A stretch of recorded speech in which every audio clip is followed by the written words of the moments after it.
Shalom, selamat pagi Jemaat Gemindo Nazaret dan sahabat Embun Pagi yang dikasihi Tuhan. Kita berjumpa lagi dan tetap sehat dan semangat di dalam Tuhan.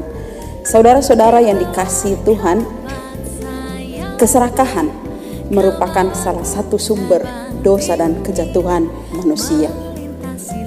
Pendeta Meilani Talumewo akan memandu kita dalam renungan di pagi ini.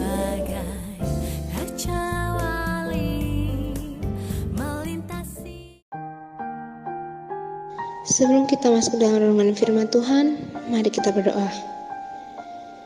Allah Bapa kami dalam surga, kami mengucapkan syukur kami dapat bangun pagi ini dengan penuh sukacita.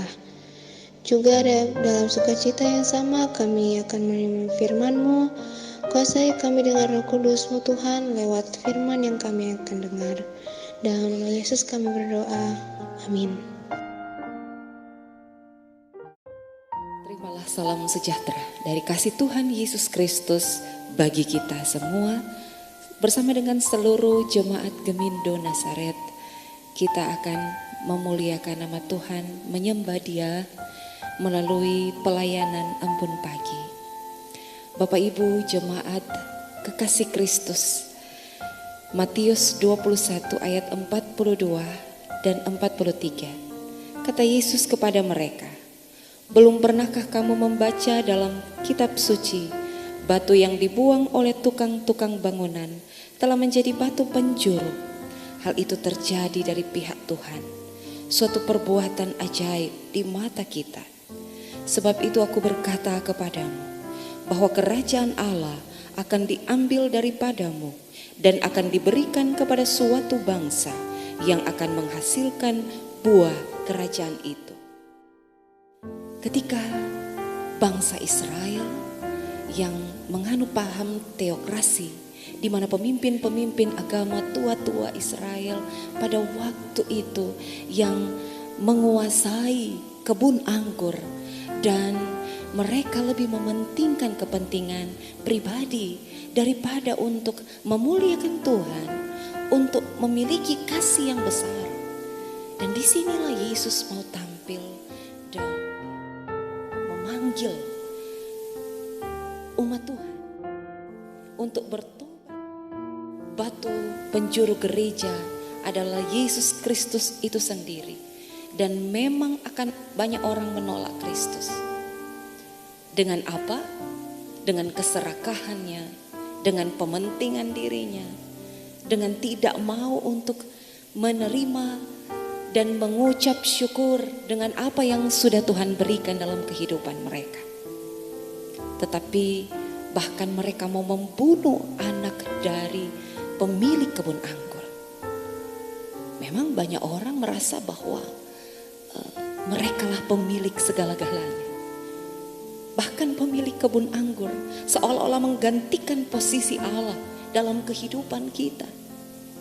Bapak Ibu jemaat yang diberkati Tuhan, sekali lagi, bahwa menolak Kristus, menolak Dia berarti kita sama seperti membenturkan kepala kita kepada tembok hukuman Allah. Sebab ketika kita menuju kepada keserakahan, menuju pada kejahatan, kita sedang menantang Kristus. Kita menuju pada kehancuran pada akhirnya.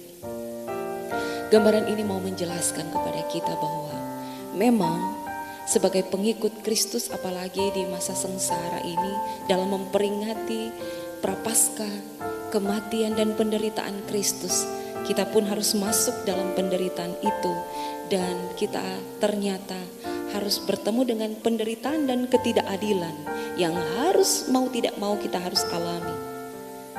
Dan jangan itu menjadi penghalang bagi kita untuk melakukan pekerjaan-pekerjaan yang Tuhan percayakan dalam hidup kita, sehingga kita mampu untuk menghasilkan buah-buah karya yang baik, yang menyenangkan hati Tuhan, menyelamatkan orang lain, mengalirkan berkat dan kasih Tuhan bagi semua orang yang kita jumpai. Bahkan di tengah-tengah situasi yang berat sekalipun, tengah-tengah pandemi saat ini, tugas kita adalah Kita melewati ujian-ujian iman bersama Tuhan. Kita menghindari diri dari keserakahan dan segala kejahatan. Bahkan kita sebagai gereja Tuhan diajak untuk menjadi berkat melalui pertolongan Sang Batu Penjuru Gereja. Kristus akan senantiasa menolong kita untuk menjalani hari-hari ke depan. Hari-hari ini biarlah kasih sayang dan pertolongan Tuhan menjadi bagian kita. Di tangan Tuhan segala sesuatu mungkin terjadi. Yang kita perlukan hanyalah menyerahkan diri dalam genggaman Tuhan dan dipakai oleh Tuhan, sebab Dialah pemilik kebun anggur. Dialah pemilik kehidupan kita, penguasa dan pengatur segala sesuatu. Mari kita berdoa. Terima kasih atas firman-Mu Bapa.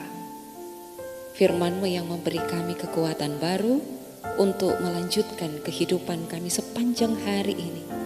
Sebab kami percaya bersama Engkau, Yesus Kristus Batu Penjuru Gereja, kami tetap kuat untuk menghadapi perjalanan kehidupan kami. Khusus untuk hari ini Engkau berkati kami, supaya kami tetap mengandalkan Engkau dan kami tidak mengejar berkat untuk kepentingan kami, tetapi semua kami kerjakan demi memuliakan nama Tuhan. Terima kasih Allah Bapa Surgawi. Kami berdoa dan mengucap syukur dalam nama Tuhan Yesus Kristus. Amin.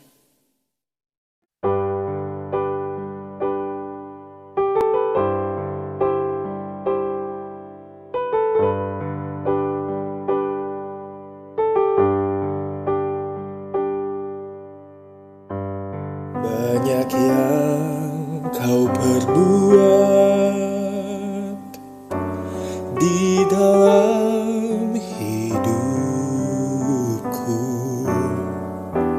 rancangan indahmu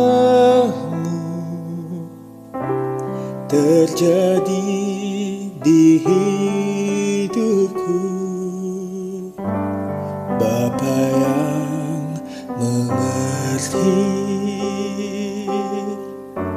segala yang ku perlu, kasih-Mu sempurna nyata dalam hidupku. Ku bersyukur Bapa, ku bersyukur Tuhan, buat kasih setia-Mu di dalam hidupku. Ku bersyukur, ku bersyukur Bapa, ku bersyukur Tuhan, buat kasih setia-Mu di dalam hidup.